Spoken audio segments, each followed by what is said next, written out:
Hola, hola, ¿qué tal amigos? Mi nombre es Emilio Acosta, soy miembro de Venezuela Provincial.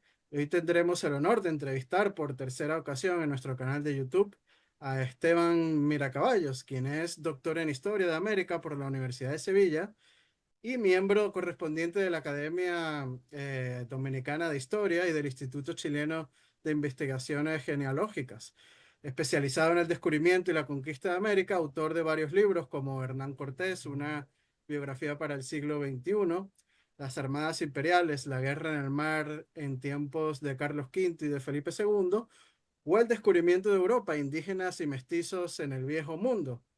Bueno, el día de hoy venimos con un tema muy polémico, ¿no? Y hay que decirlo, después de 5 siglos permanece la discusión histórica en torno a un fraile dominico del siglo XVI, a sus acciones y a las consecuencias de estas. Se trata de Fray Bartolomé de las Casas, su trayectoria y su papel en la formación de la llamada leyenda negra antiespañola y anticatólica. De todo ello y mucho más, pues estaremos charlando el día de hoy con don Esteban Miracaballos, historiador sevillano. Así que bienvenido una vez más a Venezuela Provincial, don Esteban. Bueno, un placer, Emilio, estar una vez más aquí en tu canal y agradecerte esta entrevista porque yo me la tomo como una oportunidad para poder hablar del padre de las casas y tratar de sentar un poquito de objetividad. Porque, bueno, de unos años o unas cuantas décadas a esta parte se ha convertido en la diana, en la ira de, bueno, desde muy distintos puntos, ¿no? De rosa legendarios, negro legendarios, de indigenistas. Y bueno, y me pareció una buena oportunidad tu canal, un canal serio, para tratar de poner un poco de sensatez y de tratar sosegadamente de exponer mi visión, ¿no? Me dicen las casistas, ¿no? Bueno, pues bueno, yo acepto ese apelativo que me ponen con deportividad. Y una primera idea que quiero aclarar para todos los oyentes de tu canal es que, bueno, yo soy el más insignificante de una larga lista de grandes las casistas, ¿no? Que hay que tener en cuenta que el padre de las casas ha sido un personaje admirado y querido durante siglos, ¿no? Basta recordar a Lewis Hayne, por ejemplo, que, bueno, la lucha por la justicia de la conquista de América, que fue lectura obligatoria en la carrera de Historia de América en Sevilla, Marcel Bataillón, Andrés Aylú, Pedro Borges, Silvio Zavala y Manuel Jiménez Fernández o don Paulino Castañeda Delgado, que fue mi maestro en Sevilla. Quiero insistir en una cosa. Cuando yo me formé como historiador, era un personaje querido y admirado y respetado, ¿no? Y incluso cuando se publicó en 1963 el libro de don Ramón Menéndez Pidal, Bartolomé de las Casas, la doble personalidad, que lo tildó de paranoico, en los medios académicos se vio como una anécdota, más como una anécdota. Incluso se veía que la trayectoria de Menéndez Pidal había sido muy grande, pero que ese libro no había estado a la altura un poco de lo que era el gran historiador Menéndez Pidal. Y ya digo, yo de alguna forma soy heredero de mi formación. Me formé, estaba la cátedra de Historia de la Iglesia Indiana que la ostentó en Sevilla don Manuel Jiménez Fernández, el mayor de los lascasistas, y el sucesor de él fue don Paulino Castañeda Delgado. Oye, que alguien podría decir, no, pero ese era un masón, no, don Paulino Castañeda Delgado era, aparte de ostentar la cátedra de Historia de la Iglesia Indiana, era un cura castrense, o sea que era una persona muy de orden, una persona de iglesia. Bueno, pues él era un gran admirador de Bartolomé de las Casas y bueno, y a sus alumnos pues les enseñaba a leer y a valorar al padre de las Casas. Esa es un poco la idea, que todo esta ira contra Bartolomé de las Casas de 30 40 años a esta parte, hasta entonces ha sido un personaje muy valorado. Y lo que yo digo siempre, que a veces las cosas no son ni blancas ni negras, a lo mejor ni hay que idolatrarlo como un gran héroe, ni a lo mejor tampoco como lo peor, ¿no? Como un paranoico, un loco, un antiespañol, un antipatriota, creador de la leyenda negra.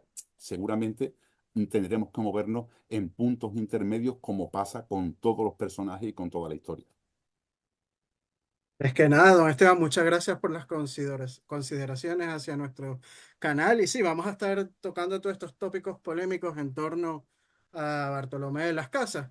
Y usted, don Esteban, ha señalado muchas veces que Bartolomé de las Casas no es el responsable de la leyenda negra española, sino que el contenido de su obra fue aprovechado por quienes querían crear esa leyenda. Señala también que él exageró datos para llamar la atención del emperador Carlos I y defender una causa justa, por eso se valió de datos falsos o pocos precisos, ¿no?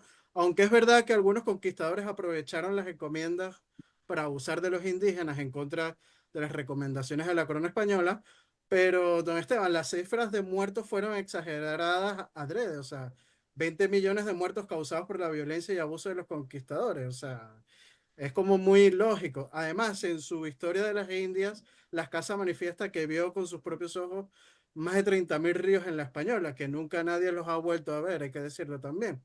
Y los extranjeros dieron por buenas esas cifras hasta que los propios enciclopedistas franceses pues cuestionaron esa verisimilitud. ¿No cree que el daño ya estaba hecho? ¿Qué opina al respecto? Bueno, la verdad que son muchas preguntas juntas y a ver cómo las voy desgranando poco a poco. En primer lugar, efectivamente, el Padre de las Casas es objeto de todas las críticas por parte fundamentalmente de los defensores de España y demás, porque se le considera el creador de la leyenda negra. Ya he dicho también que también los negrolegendarios lo culpan por defender un imperialismo cristiano. Ahora lo veremos, porque el Padre de las Casas en ningún momento cuestionó la legitimidad del imperio cristiano de Carlos V y también es criticado por los indigenistas actualmente porque lo consideran que usurpó la voz de los indígenas, porque él hablaba en nombre de los indígenas, pero nunca les consultaba, él no les preguntó, él hablaba en nombre de los indígenas en la defensa de una evangelización pacífica, pero nunca le preguntó a los indígenas si querían ser evangelizados ni pacíficamente ni violentamente, ¿no? Por tanto, también los indigenistas lo culpan.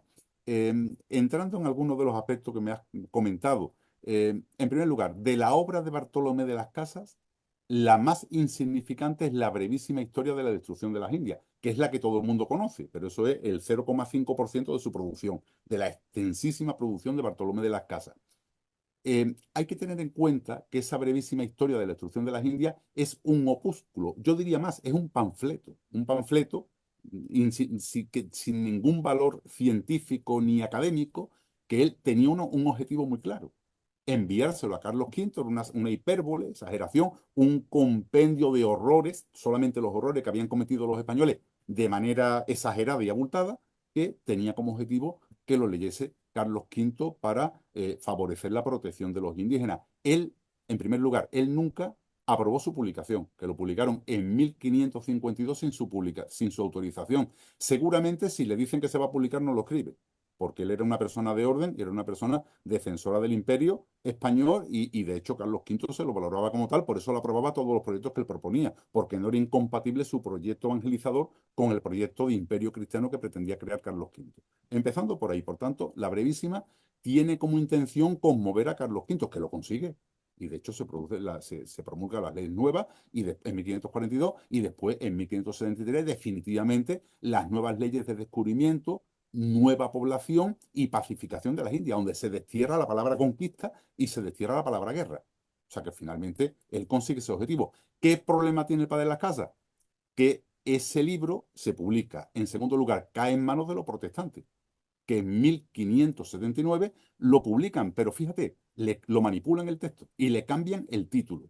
Él es Brevísima Historia de la Destrucción de las Indias, donde, por cierto, lo digo por si muchos oyentes no han leído la Brevísima, él nunca ataca a los españoles, él ataca a los cristianos. Él se mete, todas esas obras no las hacen los españoles, las hacen los cristianos, e incluye italianos, portugueses, alemanes, todos esos. Pero claro, cuando la publican en Amberes, en Sí, 1579, perdóneme hacer el inciso. Dice usted alemanes porque la provincia de Venezuela fue arrendada a los Welser, para que la gente sepa. efectivamente, o sea, pues él critica todo eso. Pero en 1579 lo publican como atrocidades y destrucción de los españoles en las Indias. O sea, le cambian el título ya. O sea, antes eran europeos o cristianos y en la reedición protestante eran ya españoles. Y todo acaba ya de rematarse cuando en 1597 Teodoro de Bry publica 17 silografías. Silografías eran grabados en madera, en planchas de madera, bueno, donde se puso una imagen a esas barbaridades que se supone cometían los españoles, exageradas y demás, ¿no? Y ya, bueno, pues a partir de ahí se crea toda esa leyenda negra contra España, que evidentemente el padre de las casas ni lo previó, ni estaba entre sus objetivos. Seguramente si le dicen que eso va a dar ese resultado, nunca hubiera escrito la brevísima historia de la destrucción de las Indias. Y evidentemente exageró, porque ese era el cometido que tenía el padre de las casas en ese opúsculo que le manda a Carlos V para conseguir conmover su conciencia. Y que lo consigue, de hecho lo consigue. Lo que nunca piensa es que va a tener ese efecto adverso de un ataque contra España, o sea, darle munición a los protestantes para que inicien una leyenda negra contra España de la magnitud que empezaron, ¿no? Pero yo creo que, y siempre lo digo, que el padre de las casas no solamente no crea la leyenda negra, sino que también es víctima de la leyenda negra, ¿no? Estos han conseguido que odiemos al padre de las casas por ser antiespañol, por ser antipatriota, por atacar a las bases de lo que era España. Bueno, cuando está muy lejos de toda la personalidad, de todo el empeño de Padre de las Casas, que podemos hablar ahora del resto de su obra si quiere, y podemos hablar de otros proyectos que él llevó a cabo, ¿no? Que son únicos en la historia del mundo, ¿no? Fue un hito en la consecución de los derechos humanos en la historia de la humanidad. Y por cierto, yo siempre digo que es al revés, que el Padre de las Casas es el que hizo singular al Imperio Español, consiguió hacerlo singular, porque provocó una revisión, una crítica de lo que hacían los españoles en la conquista y colonización de América, que llegó hasta las altas instancias, consiguió llegar hasta la corte y consiguió llegar hasta el Consejo de India, el Consejo de Castilla, y finalmente se redactaron las leyes de India, que es una de las cosas más singulares y de lo que uno se puede sentir más orgulloso de lo que fue el Imperio Español, a diferencia de otros imperios. Hablando de las leyes de India, don Esteban, muchos dicen que las leyes nuevas son deudoras de Bartolomé de las Casas, pero algunos autores señalan que él se opuso a tales leyes, ya que a menos de un mes de dictadas, las casas ya estaba protestando contra las leyes nuevas. Y también al respecto de la controversia de Valladolid que estaba hablando, cree que las casas ha eclipsado a otras figuras que participaron, como Francisco de Vitoria. Bueno, es que Bartolomé de las Casas se insertaba dentro de una corriente humanista. Lo que pasa es que era el más combativo, el que estaba más encima de la corte. Él decidió estar ahí. Y por tanto, ya digo, era el más combativo de toda la corriente humanista de Salamanca. Pero ni la corriente humanista empieza con él y termina con él. Hay que tener en cuenta que él todavía era prácticamente un encomendero cuando están los dominicos ya pregonando ese tipo de cosas, ¿no? Y él todavía no está movilizado cuando en el cuarto domingo de Adviento de 1511, Fray Antonio Montesinos lanza aquella famosa homilía, que yo he dicho en Santo Domingo en alguna ocasión, que es la segunda homilía más influyente de la historia, después de la del propio Jesucristo, la última cena, cuando dijo aquello de todos estáis en pecado mortal por la forma en que tratáis a los indígenas, ¿no? Por tanto, estaba Montesino, estaba Córdoba, en la propia América, ¿no? Y otros muchos, ¿no? Hay que tener en cuenta que la punta del iceberg es Bartolomé de las Casas, pero otros muchos dominicos se dejaron la vida en esa defensa. Todo el mundo habla de Bartolomé de las Casas. Nadie conoce a Fray Antonio de Valdivieso, obispo de Nicaragua, a gran amigo, admirador y seguidor de Bartolomé de las Casas, que murió en su obispado de Nicaragua, asesinado por los encomenderos. O sea que hubo muchos dominicos que se dejaron la vida en esta defensa de los más desfavorecidos. Eso no hay que olvidarlo. Lo mismo que cuando se dice, oye, que él se va de su obispado de Chiapas, dura 2 años, estaba amenazado.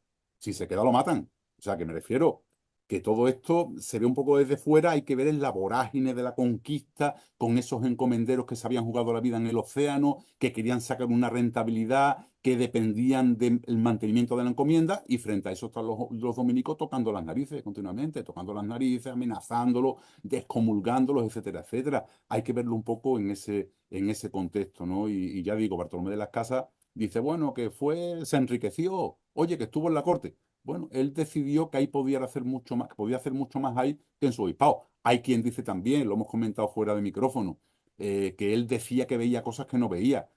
Bueno, puede ser que él todo no lo viera o muchas cosas no la viera, pero nadie me puede decir a mí que no estuvo en América. O sea, se estima que recorrió, el dato lo da Bernat Hernández, recorrió 123.300 kilómetros. Estuvo en América 10 veces. O sea, eso entonces era una machada, ¿eh? O sea, ir 10 veces a América y volver y regresar vivo, eso es una barbaridad, eso es una exageración. O sea, que él sí que conocía.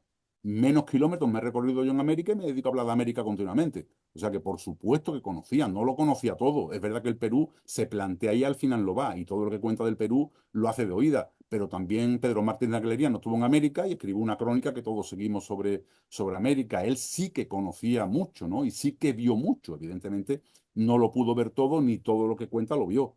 Pero bueno, yo creo que son críticas injustas, ¿no? Y que él lo hace con un objetivo muy claro, la protección y la defensa de los indígenas, ¿no? Y no tiene más elementos. Y está en Madrid, o está en la Corte, o está en Valladolid, y está haciéndose cargo de los indígenas que vienen, de la defensa de los indígenas. Es famosa la defensa que hizo de Francisco Tenamastle cuando llegó a Madrid, y él se encarga de su defensa, ¿no? Él se encarga de la defensa de muchos caciques y curacas que vienen a España a defender sus derechos, ¿no? O sea, por tanto, ya digo, que bueno, que es injusto evaluar al padre de las casas así tan por encima. Y la mayor parte de los que lo critican no conocen en profundidad la obra del padre de las casas, si acaso la brevísima, si acaso, pero muy pocos conocen la apología de los derechos del hombre, que es su gran obra monumental, y muy pocos conocen la historia de las Indias. Si quieres hablamos de la historia de las Indias. Ahora, pero la historia de las Indias es un libro fundamental para cualquier estudioso del descubrimiento de la conquista de América, fundamental. Ahora te lo comento si quieres. Pero me gustaría comentar algo que también es tópico, don Esteban, que lo acaba de sacar a luz, que es eso de que hablaba de oídas, ¿no? Y también otras cosas que dicen algunos cronistas. Por ejemplo, Toribio de Benavente señala que las casas no evangelizaban indígenas. Si quieres, se lo cito brevemente. No tiene razón el de las casas el decir lo que dice, y es un mercenario y no un pastor por haber abandonado sus ovejas para dedicarse a denigrar a los demás. Y piensa que todos yerran y él solo acierta. Fin de la cita. El padre Vale. Motolinia, en carta a a Carlos V, cita lo siguiente, abrimos comillas: ni aprendió la lengua de los indios, ni se aplicó, ni se humilló a enseñarles. O sea, vemos Bueno, muchas aseveraciones, son falsas, son ciertas. ya, tiene mucha tela que cortar, todo eso. En primer lugar, hay que decir, en primer lugar, que bueno, que es verdad que hubo evangelizadores, hubo curas doctrineros que fueron a América y estuvieron 40 años en su pueblo evangelizando, aprendiendo la lengua de Bar. Él optó por otras opciones, pero hay que tener en cuenta cuando Fray Toribio de Benavente, Motolinía, comenta todo esto del Padre de las Casas, que es un gran crítico del Padre de las Casas. Hay que empezar hablando de la rivalidad entre las dos órdenes. Es que todo esto, las cosas son más complejas de lo que parecen. Hay una rivalidad entre los franciscanos y los dominicos en América, porque tienen dos criterios diferentes, legítimos los dos, pero totalmente diferentes. Hay que tener en cuenta que los franciscanos son milenaristas, los dominicos no. También hay que tener en cuenta que históricamente los franciscanos habían sido como la orden, esto lo discutí hace poco con otro historiador amigo mío, los franciscanos habían sido como la orden, digamos, vanguardista, moderna, avanzada, pero en América son los dominicos los que se enfrentan a lo que había y los que buscan un avance, un adelanto. O sea, en el descubrimiento y la conquista de América, los franciscanos, digamos, se muestran más conservadores, los dominicos son más avanzados, más progresistas, ¿no? Y hay un enfrentamiento entre los dos criterios de dominicos y franciscanos, porque Motolinía y otros franciscanos no solamente se meten con las casas y con otros dominicos también, porque ellos son partidarios del bautismo masivo. Por ejemplo, una de las ideas, ellos piensan que cuando se hayan evangelizado y se hayan bautizado todas las personas del mundo, llegará el fin del mundo, llegará Dios a la tierra, juzgará a vivos y muertos y demás. Ellos están pensando en eso, con lo cual se dedican a evangelizar. También dice el Padre de las Casas y otros dominicos que critican a los franciscanos por eso. Y es decir, porque Motolinía bautizó a 3.000 indígenas, pero ninguno sabía rezar ni la Ave María. Eso lo dice el Padre de las Casas y lo dicen otros dominicos también. O sea, hay diferencias de criterio en cuanto a la forma en que había que llevar a cabo esa evangelización de América. Y los dominicos lo tienen muy claro. Evangelización pacífica y, por supuesto, no se bautiza a nadie sin una enseñanza doctrinal previa. Esa es la doctrina que enfrenta a dominicos y franciscanos. Y este enfrentamiento de Fray Toribio de Benavente, Tatabasco y demás, con el Padre de las Casas, hay que verla también en ese contexto de enfrentamiento de las dos órdenes religiosas, que las dos buscan un fin como es la evangelización, pero con medios diferentes y con criterios diferentes y con interpretaciones también diferentes. Ahora que acaba de señalar lo de la conquista pacífica, muchos desconocen que Bartolomé de las Casas estuvo en el territorio de la actual Venezuela en 1520, perdón, 21, cuando el Consejo de Castilla autorizó a Bartolomé llevar acabó un proyecto para crear una colonia pacífica en lo que es el actual territorio de Cumaná en Venezuela y aplicase sus teorías consistentes en poblar la tierra firme sin derramar sangre y anunciar el evangelio sin armas. Háblenos un poco de este proyecto y de otros que tuvo Bartolomé de las Casas. Bueno, Bartolomé de las Casas desde 1515 está defendiendo el proyecto de la evangelización pacífica, que no se puede obligar por la fuerza a convertirse al cristianismo a los indígenas. Y por tanto está defendiendo en 1515. En 1515 el rey le aprueba la posibilidad de evangelizar pacíficamente. Y hay una cosa que todo el mundo desconoce, que yo publiqué en una revista en Harvard Business Existe Latinoamérica, en el de Hamburgo, en 2006, una cosa así, que era la primera utopía americana, las reducciones de los jerónimos en la española. La primera vez que se reducen a pueblo los indígenas, se separan de los españoles y se tratan de proteger, lo hacen los jerónimos en la española siguiendo el proyecto del padre de las casas, que le dice, bueno, le dice Cisneros, llévenlo ustedes a cabo que están allí, este proyecto aprobado por el padre de las casas. Entonces es la primera vez que se reducen. El proyecto fracasa, pero fracasa porque llega la viruela en 1518 y arrasa con los pueblos indígenas, los indios concentrados en pueblos, y terminan muriendo una parte importante de esos indígenas. Entonces, a partir de ahí, el padre de las casas pide un segundo proyecto, el proyecto de Cumbaná, y dice Carlos V, muy bien, discútelo con el obispo franciscano Juan de Quevedo. Entonces hay unas polémicas, unas discusiones que la gente habla de las controversias de Valladolid. Ya había tenido previas, ¿no? Previas debates previos con otros personajes de su tiempo, ¿no? Dice, discute con Juan de Quevedo y hay una discusión con él.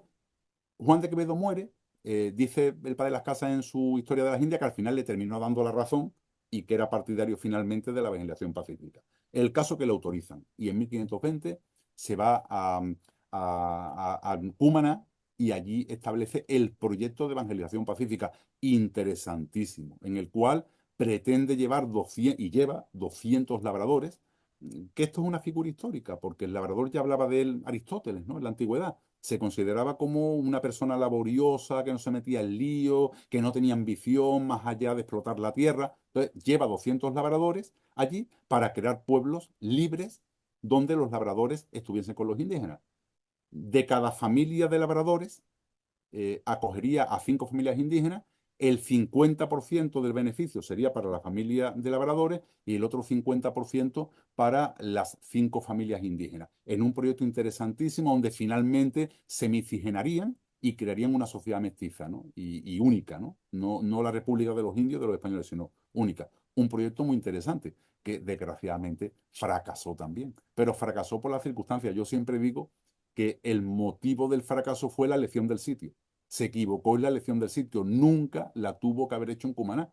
Y tú me dirás, ¿y por qué en Cumaná no? En la costa de Venezuela, ¿por qué allí no? Bueno, pues porque precisamente desde tiempos de Colón, de tercer viaje, el único territorio rentable en esos momentos era Cumaná, Cubagua y la isla Margarita, la costa de las perlas. La zona, era una zona perlífera, una zona rica, donde todos iban a las casas clama para que no vaya ningún español allí a liarla. Bueno, pues desembarcan varias armadas y la lían.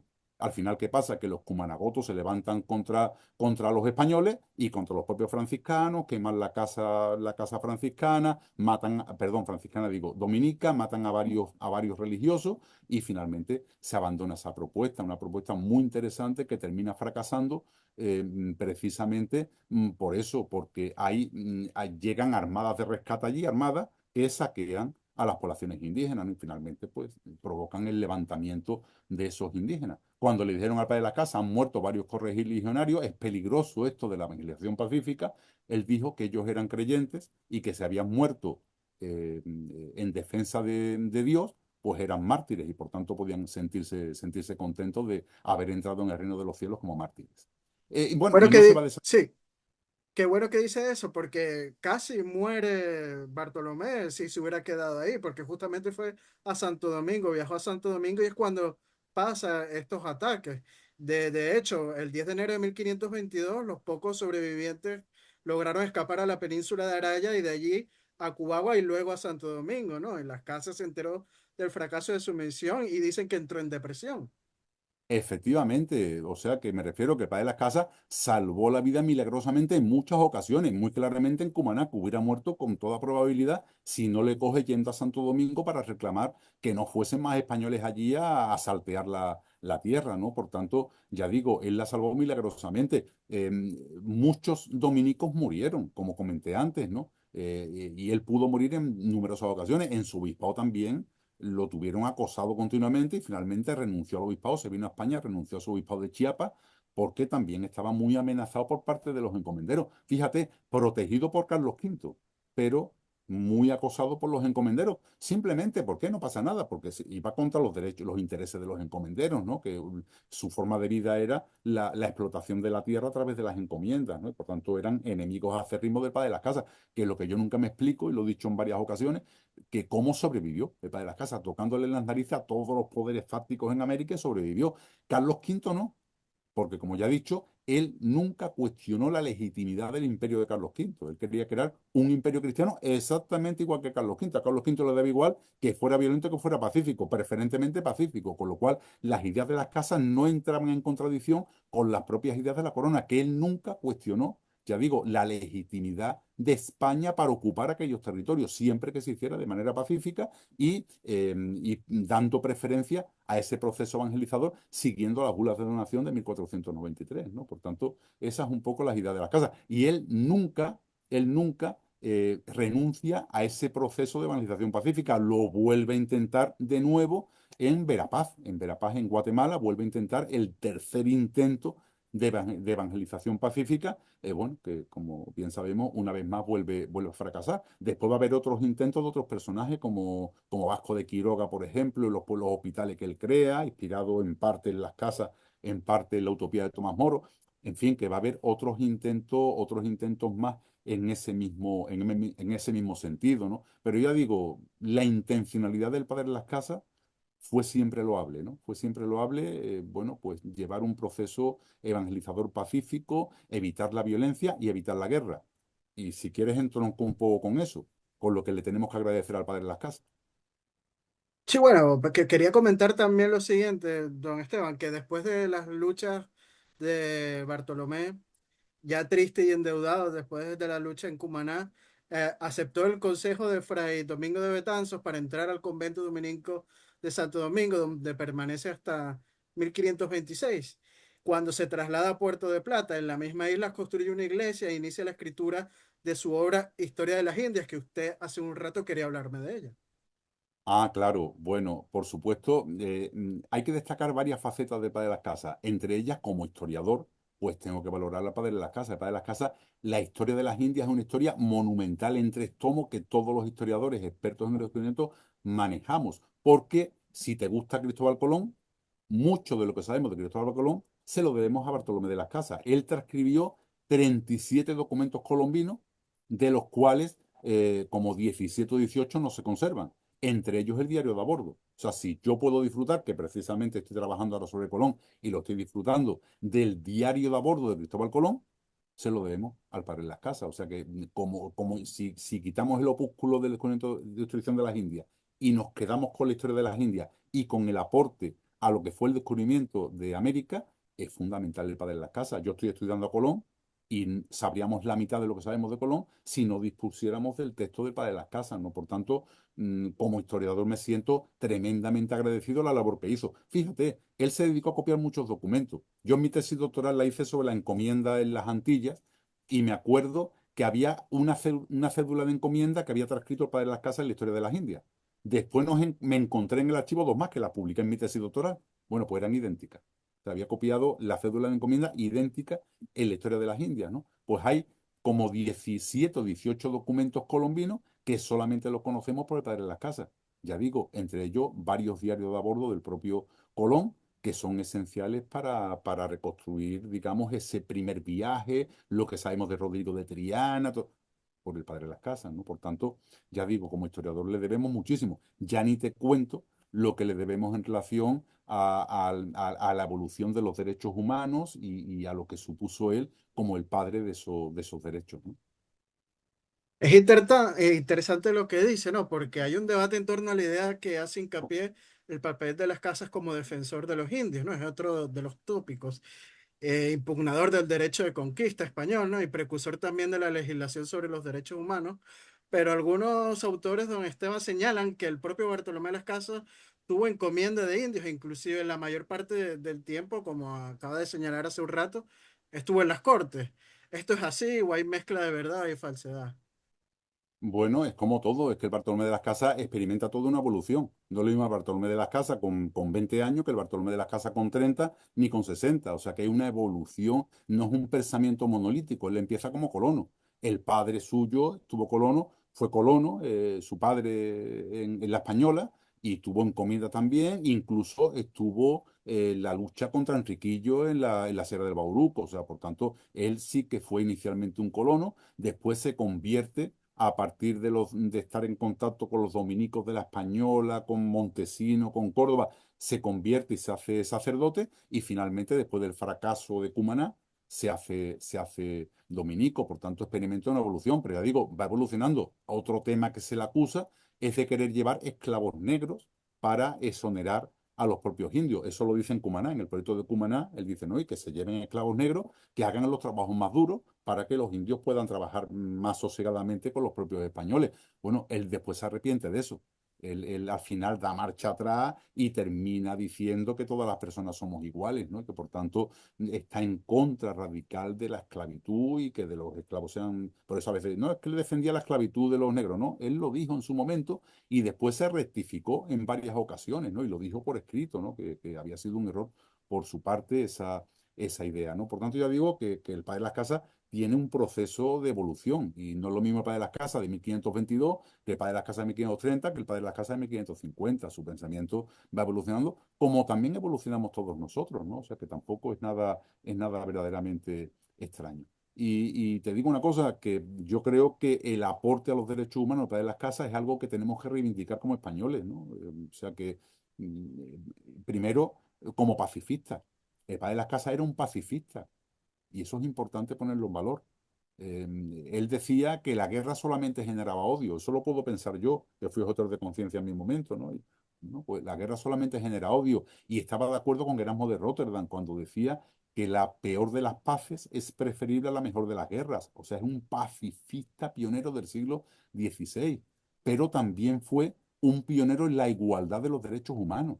Una persona que llegó a decir todas las personas somos una. Quédate con la frase, todas las personas somos una. Una persona del siglo XVI. O sea, no hay diferencias entre hombres y mujeres, no hay diferencias entre africanos y asiáticos. Todas las personas somos una. Una famosa frase de Padre de la Casa que es pionera en los derechos humanos, ni Rousseau, ni Voltaire, ni Montesquieu. Yo reivindico al Bartolomé de las Casas, que por cierto era tan español como Hernán Cortés o como Francisco Pizarro. Y yo lo defiendo, bueno, pues como español que era, y como decía Levi Hein, ni siquiera yo, Levi Hein ya en el siglo pasado, como uno de los pioneros en la lucha por la justicia en los derechos del hombre y especialmente la conquista de América.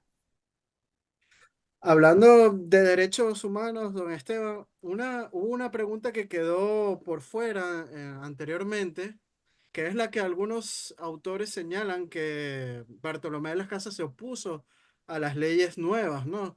Ya que a menos de un mes de dictadas estas leyes, las casas supuestamente está protestando contra estas leyes nuevas. ¿Qué nos tiene que decir al respecto de esto que aseguran algunos autores? Bueno, Bartolomé de las Casas es un personaje complejo y efectivamente todo le parecía poco. Es que es un inconformista nato.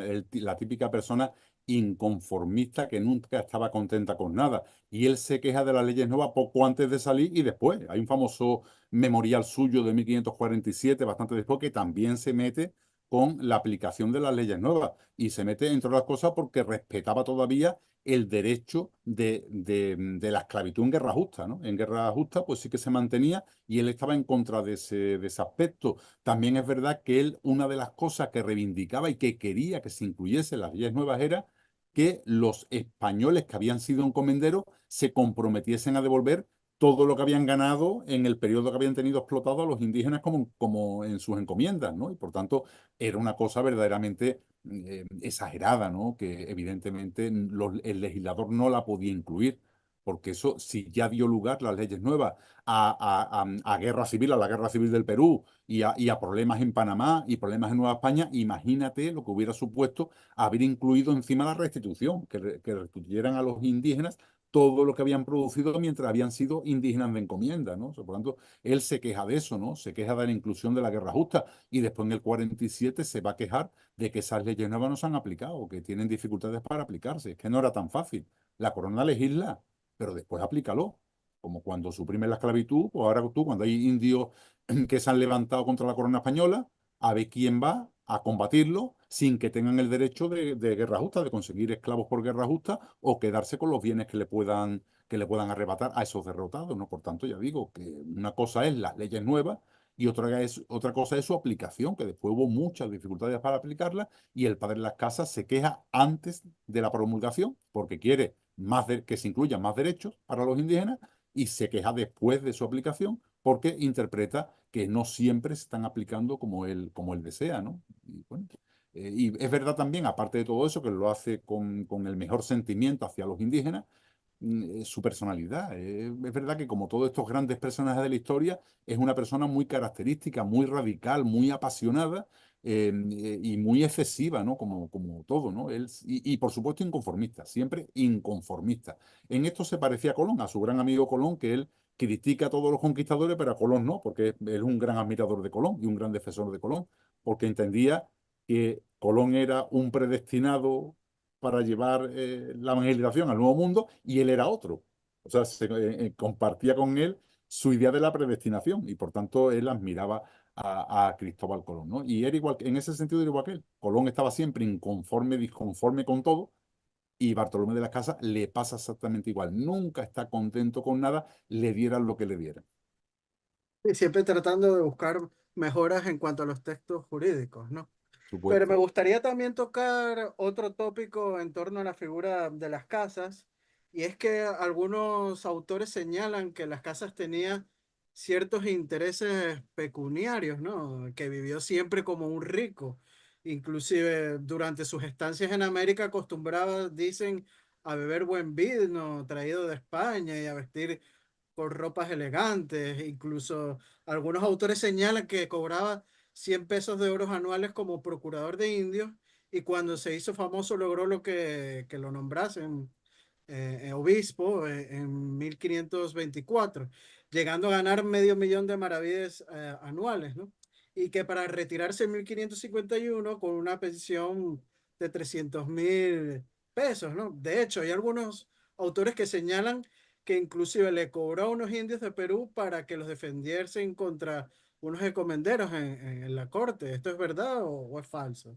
A ver, Eduardo, yo creo que esto ya es más de esa leyenda negra que contra Bartolomé de las Casas. Evidentemente, bueno, la pensión que le asignaron finalmente para retirarse no fueron 300.000, sino 200.000 maravedí. Está por ahí el documento, ¿no? Evidentemente, ¿no? Pero él era un religioso, era un dominico. Él cuando se vino a España se retiró a San Gregorio de Valladolid, a su celda, a un convento en la celda, ¿no? Evidentemente no vivía a nivel palaciego, ni vivía en la corte, ni se hizo un palacio ni tenía concubinas, era una persona, se dice que de esa pensión que él recibe, gran parte la dedica a dotar a dominicos para que vayan a América, a reclutar a dominicos para que vayan como misioneros a América.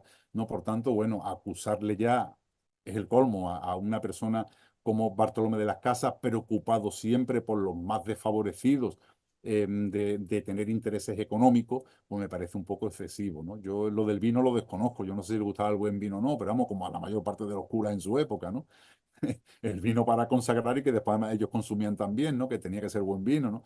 Pero bueno, yo creo que acusar de eso a Bartolomé de las Casas hasta sonroja, ¿no? Porque me parece que es una cosa improcedente. Él cobraba como obispo, pues el sueldo de un obispo, y cuando estaba de cura doctrinero, pues como cura doctrinero, y cuando le deciden dar una pensión, pues la pensión de 200.000 maravedí, pero no se va a vivir a ningún palacio, él vive en San Gregorio de Valladolid, ¿no? En un convento, en una humilde celda como el resto de los dominicos, ¿no? Por tanto, yo creo que acusar de eso a Bartolomé de las Casas es una más de las tantas acusaciones y bulos que se hacen contra un personaje como él, ¿no? Es verdad que levantó muchas pasiones, provocó muchos recelos, y él sobrevivió donde otros murieron, ¿no? Los franciscanos los dominicos de Cumaná, pero también otros muchos dominicos que lucharon por esos derechos y que acabaron muertos. Yo siempre cito, lo mencioné antes, a Fray Antonio de Valdivieso, gran amigo de Padre de las Casas, y que es asesinado por los encomenderos, ¿no? En 1550, ¿no? Precisamente en Nicaragua, igual que Oscar Romero, varios siglos después, ¿no? O sea yo mi máximo respeto por el Padre de las Casas, que es la punta del iceberg de un grupo muy grande de dominicos y también de miembros de otras órdenes religiosas, porque no eran monolíticos, ni todos los dominicos pensaban como las casas, ni todos los franciscanos pensaban como Motolinía. Está, por ejemplo, Fray Cristóbal del Río, que era franciscano y que estuvo de acuerdo en todo momento con Bartolomé de las Casas, o sea que el pensamiento tampoco era monolítico, ¿no? Pero yo admiro a todos esos grandes dominicos, a toda esa escuela de Salamanca, no solamente Vitoria, la gente dice, no, pero estaba también Francisco Vitoria, no solamente Francisco Vitoria y Melchor Cano y Covarrubias y tantos otros, ¿no? Esa escuela de Salamanca que desarrollaron un ideal que supuso un antes y un después en la evolución de los derechos humanos, ¿no? Y que todos esos eran españoles también, como el Padre de las Casas, ¿no? Por lo tanto, yo admiro a todos ellos. Y el Padre de las Casas sobrevivió, pero muchos otros no lo contaron, ¿no? En la defensa de todos esos desfavorecidos, ¿no? Por tanto, yo creo que, y un poco esta es la idea con la que yo quería acabar. Yo creo, y lo digo para todos los posibles oyentes, que debemos darle una oportunidad a Bartolomé de las Casas, no cerrarnos en banda, abrirnos un poco y tratar de entenderlo, ¿no? Tratar de entender su idiosincrasia. Yo he leído casi toda su obra y llevo estudiando a Paz de las Casas y tengo una gran biblioteca Las Casistas. Yo creo que merece la pena leerlo, escucharlo y tratar de entenderlo. Es verdad que a veces toma decisiones complejas y la propia decisión de exagerar datos y por qué. Yo digo, ¿por qué te metes en ese rollo si ya había bastantes males como para que tú lo multiplicaras por 5? ¿Por qué? Bueno, pues lo hizo. Como todo personaje, un personaje poliédrico con luces y con sombras, pero si queremos llegar a entenderlo, tenemos que liberarnos de nuestra ideología previa y tratar de darle una oportunidad al personaje. Y yo creo que merece la pena. Y esto lo he dicho yo de Bartolomé de las Casas muchas veces, pero también lo digo de Hernán Cortés o de Francisco Pizarro. Démosle una oportunidad para tratar de entenderlo en su contexto histórico y en la época que le tocó vivir. Una época muy convulsa, de muchos cambios, donde todo estaba evolucionando, y en esa época convulsa de múltiples intereses, bueno, pues surge esta figura de Bartolomé de las Casas, polémica, compleja, pero que tenemos que tratar de hacer un esfuerzo por entenderlo. Que usted es una persona que ha estudiado los archivos y los fondos documentales minuciosamente, inclusive también mucho la obra de Bartolomé de las Casas. Pero este dato que anteriormente le cito, o sea, me llamó mucho la atención y me dejó perplejo, ¿no? Y es un dato que se da mucho por ciertos autores sobre Bartolomé de las Casas. Y sé que usted ha estudiado muy en fondo la defensa de los indígenas en la corte aquí en España y en Europa, en Madrid. ¿Es verdad este dato de que le cobraba a unos indígenas de Perú para que lo defendieran contra unos encomenderos o es falso? Bueno, yo sé que a Francisco de Tanamásteles, que llegó sin dinero, yo sé que lo defendió gratuitamente. Se me consta porque yo he leído el expediente y hace una defensa de Francisco de Tanamásteles y lo hace de manera gratuita. Es verdad que llegaban muchos curacas y muchos caciques y miembros de la realeza, Tito Atauchi, Moctezuma, que llegaban a la corte con mucho dinero y él se encargaba de su defensa. Bueno, pues como cualquier procurador, tampoco me extraña que le pudiese cobrar. Había procuradores indígenas también en Madrid. O sea, que podían optar por los procuradores indígenas. Había una serie de procuradores indígenas, no caigo ahora en el nombre, pero vamos, nombres concretos de indígenas que estaban en Madrid para cuando llegaba un curaca o un cacique defenderlo ellos. Tú podías optar por el indígena o podías optar por Bartolomé de las Casas. Bueno, oye, desconozco ese dato, pero tampoco me extraña. Puede ser que cobrara por esos derechos, pero aunque hubiese cobrado, lo mismo cobraba en el estipendio que cobraba cualquier procurador por la defensa de una persona que tenía dinero. Oye, que llegaban muchos curacas y muchos caciques muy ricos, con mucho dinero, gente de la realeza incaica, de la realeza mexica o de la alta nobleza mesoamericana y que llegaban con dinero y bueno, y aunque les cobrase, pues no pasaba absolutamente nada. Pero lo que sí estoy seguro, que cobrase o no cobrase, no se lo gastaba en vivir bien, en dilapidar el dinero. tenía siempre proyectos evangelizadores y estaba siempre animando y ayudando económicamente a otros dominicos para que cogiesen el petate, cogiesen sus cajas y se fuesen a evangelizar al continente americano, ¿no? Y a predicar por allí. Por tanto, yo creo que acusar ya al padre de la casa de lucrarse económicamente me parece ya un poco el colmo. Nos han dicho tantas cosas que ya es un poco así, pero eso me parece un poco ya como desmedido, ¿no? Por una persona como el padre de las casas, ¿no? Con tantas convicciones como el padre de las casas, ¿no? Bueno, ya nos queda una última pregunta, don Esteban. Sabemos que el padre de las casas murió con una avanzada edad del 18 de julio de 1566, con 81 o 91 años, en Madrid, en Castilla, ¿no? Mil Y cuatrocientos bueno, ochenta y otro, cuatro 1566, ¿sí? Sí, con avanzada edad. Ujú. exacto. Y otro de los grandes tópicos que existen sobre su figura es que muere en Castilla porque porque le habían prohibido viajar a América. Por eso es que no muere en América, sino en Castilla. ¿Qué de cierto está de que le habían prohibido regresar al continente americano, al Nuevo Mundo? Yo no he visto ese documento de la supuesta prohibición. Algo había visto por ahí, pero evidentemente con la edad que él tenía era impensable. O sea, él había hecho 10 viajes a América. Ya era raro que una persona sobreviviese a 10 viajes. O sea, yo he viajado más veces a América. Ya, pero no lo mismo viajar Avión. ahora en un avión de primera, con una hora, que viajar como se viajaba entonces. Antes no era normal que una persona viajase más de 7, 8 veces a América sin haber tenido un percance grave o haber muerto por el camino. O sea que ya viajar 10 veces y regresar vivo ya era mucho, ¿no? Evidentemente, él había nacido el mismo año que Hernán Cortés, en 1484, y evidentemente con la edad que él tenía ya en 1566 evidentemente era impensable que pudiese hacer un viaje a América. Yo no sé si realmente hubo una prohibición, pero en cualquier caso lo que había era una imposibilidad física de que pudiese viajar a América y sobrevivir a ese viaje, ¿eh? Los viajes eran tremendamente duros, ¿eh? O sea que yo, incluso en travesías que he visto al general de la Armada decir, no, todo fue bien, tal, tal, que muriesen 3 o 4 por el camino, lo tirasen por la borda era lo normal. En cualquier viaje normal, tranquilo, trayecto tranquilo, que tirasen 3 por la borda era normal. Por tanto, ya digo que eran travesías extremadamente duras y una persona de más de 50 años tenía un riesgo de muerte inminente en caso de hacer ese posible viaje. Oh, don Esteban, yo creo que Bartolomé de las Casas no es el malo de la película, aunque tampoco es el bueno, simplemente fue un hombre de carne y hueso con muchos Efectivamente. errores y aciertos, ¿no? Que hay que estudiar esta figura como lo que fue, ¿no? Un ser humano que nos da grandes complejidades y quedarnos con, sobre todo con su obra escrita y con lo que dicta la historia. No sé si quiere alguna reflexión final para finalizar este podcast sobre Bartolomé de las Casas, don Esteban.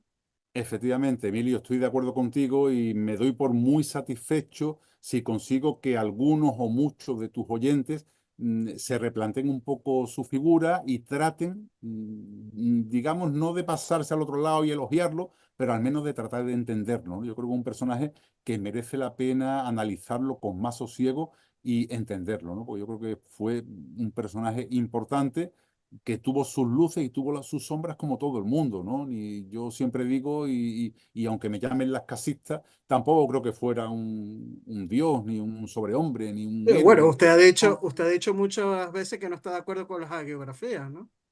Efectivamente, o sea que yo simplemente trato de entenderlo en su contexto, con sus luces y con sus sombras, pero a mi juicio, eso sí, tuvo más luces que sombras, ¿no? Aunque evidentemente también las tuvo como cualquier persona, ¿no? Y me daría por muy satisfecho si consigo que algunos oyentes se replanteen un poco la visión del personaje y traten de entenderlo, aunque sea un poco.